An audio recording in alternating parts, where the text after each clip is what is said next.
메르스 감염 확진 환자가 밤새 2명이 늘었습니다. 국내 메르스 환자는 이제 7명이 됐습니다. 또 의심 환자 1명이 중국으로 출장 간 사실이 밝혀져 또 다른 문제가 되고 있습니다. 취재기자 연결하겠습니다. 김잔디 기자. 네, 김잔디입니다. 자, 의심 환자 1명, 이 중국으로 출국을 했다고요? 네, 그렇습니다. 이 질병관리본부는 첫 번째 환자 밀접 접촉자로 메르스 감염이 의심되고 있는 44살 남성이 지난 26일 중국으로 출국한 사실을 확인했습니다. 이 남성은 세 번째 확진 환자의 아들인데요.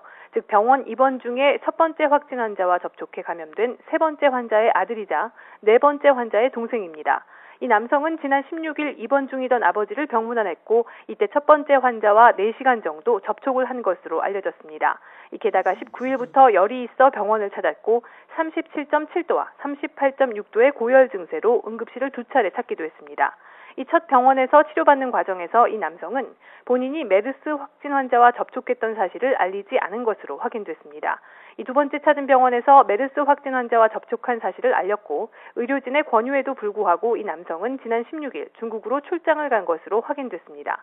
보건당국은 규정에 따라 중국 보건당국에 이를 알려 진단검사와 치료를 받도록 조치한 상태입니다.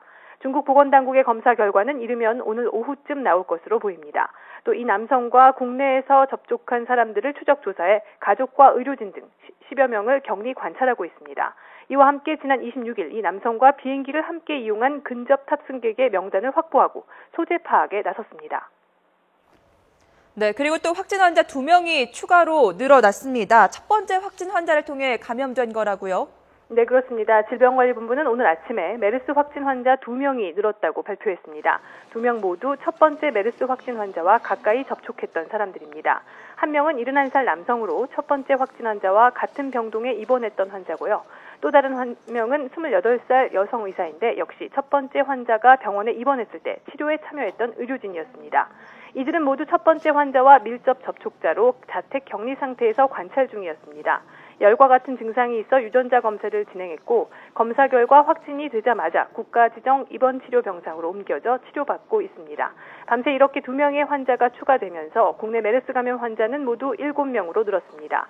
또 어제 알제리에 다녀와 콧물 등의 증상을 호소하며 스스로 신고했던 전북 정읍의 25살 여성은 검사 결과 음성으로 나왔고 별다른 증세를 보이지 않아서 귀가 조치할 예정이라고 설명했습니다. 지금까지 사회정책부에서 YTN 김잔디입니다.